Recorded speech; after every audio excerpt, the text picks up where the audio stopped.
It's so nice to meet you. It's really nice to meet you. Welcome to the happy place. That's why I like it. You feel it? Place. I feel it. I felt it when I was walking through, and this beautiful song, the Spirit song. I was so nervous. I was petrified. Nervous? Well, because I had to dance, so I just made it about them, and I did some twirls with some of your lovely. A few twirls is nice, and you don't have to dance. It's your moment. You celebrate yourself how you want to celebrate yourself. I'm like, I dance like an awkward white boy, you know? Yeah. Well, we celebrate you however you come, and we're happy to have you here today. Oh, I feel good already. Yeah. I love the name of this new show, No Taste Like Home. How does it feel to help like your friends and different ones learn about themselves through the history? I mean, it was an incredible journey. I love travel, I love food, I love learning about, you know, family history. I think that there's so much to uncover, and I got to take some friends and new friends down this journey, an intimate journey, I think, going to their ancestral home and kind of figuring out, because we all have that. We all have that, like grandma's apple pie, that thing that we take for granted that we've been having our whole life, whether it was a special occasion or on a weekly night. And when you unpack it, you can unlock so much about your past and who you are and where you came from and why you are the way you are. Yes, and to be able to learn that through food. And learn so much about your history and culture, that's so dope. I like that approach. Do you have a dish like that? Well, see, yeah, like the apple pies and things like that. Familiar. My mother used to make peanut butter cookies and things like that. Pound cakes. Yeah. You know what I mean? Those things that attach you to your childhood and your upbringing. Of course. So I like this approach. So congratulations on that. Thank you, thank you. Now, you speak French? I do. Wow, you was in Senegal. Tell me about this. Yeah, so we were in Senegal with Issa Rae. And French is one of the languages there. I was raised in Montreal, so I was born speaking Polish, because my parents are Polish. I'm a first-generation immigrant. And then French was mandatory in school. And then English I learned from my sisters in Sesame Street, like most children of immigrants. That is funny. That is amazing. Okay, and then you're in the 9th season of Queer Eye. Yeah. Wow. We've been doing it for a while. Can you believe it? You seem shocked, like you've been going that long and... 9 seasons of anything, I think, is a lot. I haven't had a relationship last 9 seasons. Well, no, more than 9 seasons, 9 years. So it's definitely, it's been such an important part of my life, and it's afforded me a life beyond my wildest dreams that allows me to, it taught me the power of storytelling through food, which is why I'm able to do what I do. That is powerful. I love that. That's your passion to do that. And in the 9th season, you shot it in Vegas. What was that like, filming in Vegas? Okay, so I had my preconceived notions of what Vegas was. And although I'm not wrong, it is definitely a blinding city of a lot of neon lights and chaos in this beautiful natural landscape. But it ended up being one of the best times of my life. There are such beautiful hikes. You can drive 25 minutes and you're in hot springs and it's like 100 degrees. And then you drive literally 40 minutes and you're on Mount Charleston and there's 3 feet of snow. I need to see the snow. Wow. And the best Thai food I've ever had in my life. Lotus of Siam, not an endorsement. Well, it sort of is because I just said it. Their garlic, pepper, shrimp, and their king crab curry. You better advertise it. It was so good. And she's like a sassy owner that's like running the show. And we went there every week, all 5 of us, for like a nice little family meal ritual, which was beautiful. Sound like we need to go, y'all. Yeah. Oh my goodness.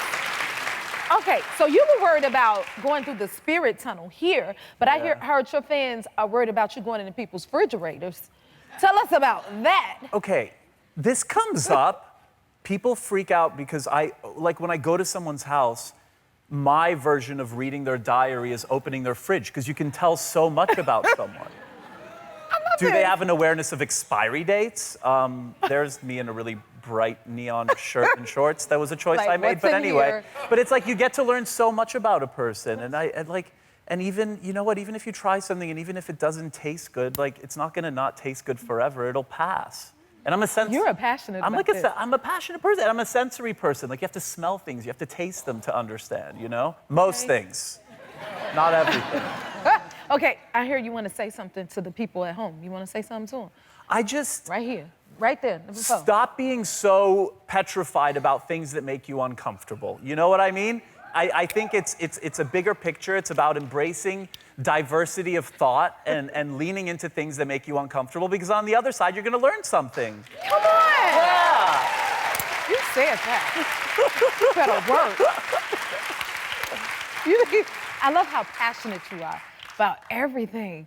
Okay, so people consider you a style icon. How does it feel to hear that? it makes me a little uncomfortable, but it's a really nice thing to hear. I mean, it's a beautiful compliment. I mean, I try to like take it easy with my, I was about to say I'm like really casual as I'm wearing a kilt. I was like, that's casual? There's a time and a place for a kilt, and the Tom Brown Show is a time for a kilt, period, you know? Ooh, okay. A little bit of sleeveless action every once in a A while. little bit of but sleeveless action. That was a Victoria's Secret show. You have to lean into the skin, you know? Yes. Yeah. You look like you're having a lot of fun with these looks. It's amazing. Working what my mama gave me, You know? better work it. Yeah. Yes. Speaking of which, you know, where do you stand on like the thirst trap vibes?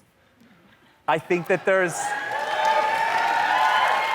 What you That gonna was say, a Ann? beautiful trip to Costa Rica with my friends. Yes. I think that there's a time and a place, and it's like, you know, Okay.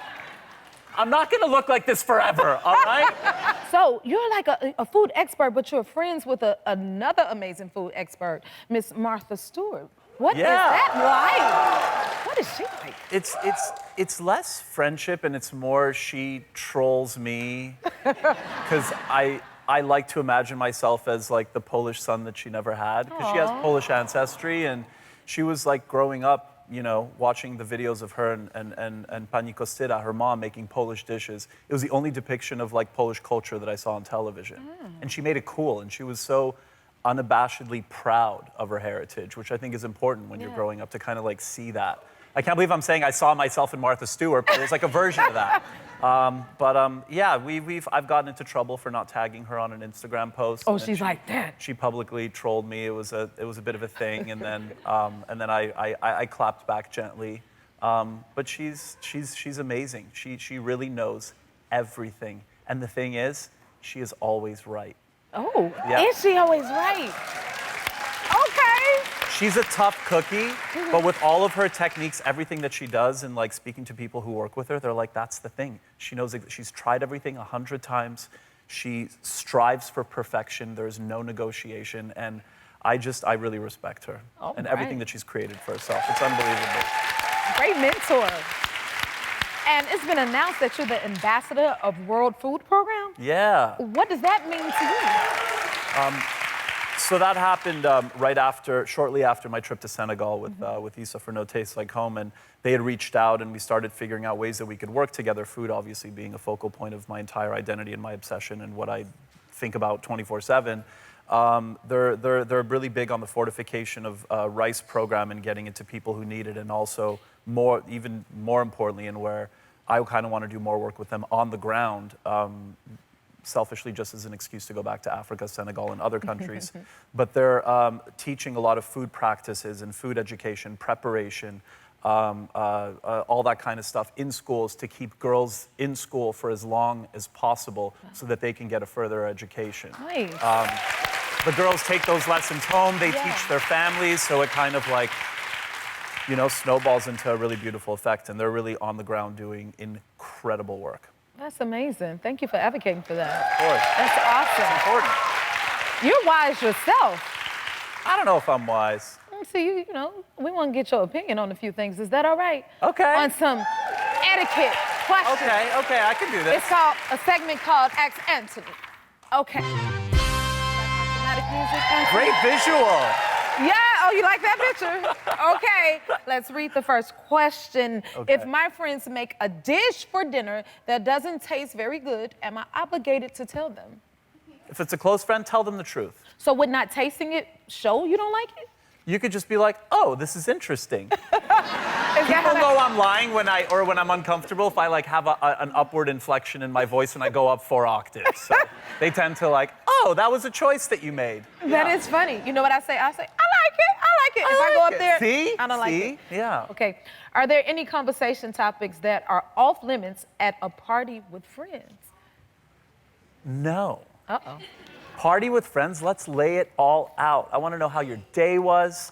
I want to know what you think about everything. Like, that's the point. We're there to like socialize and like just be real with each other. This isn't Thanksgiving dinner table with like the uncle who voted differently than you. Like, that's not the vibe.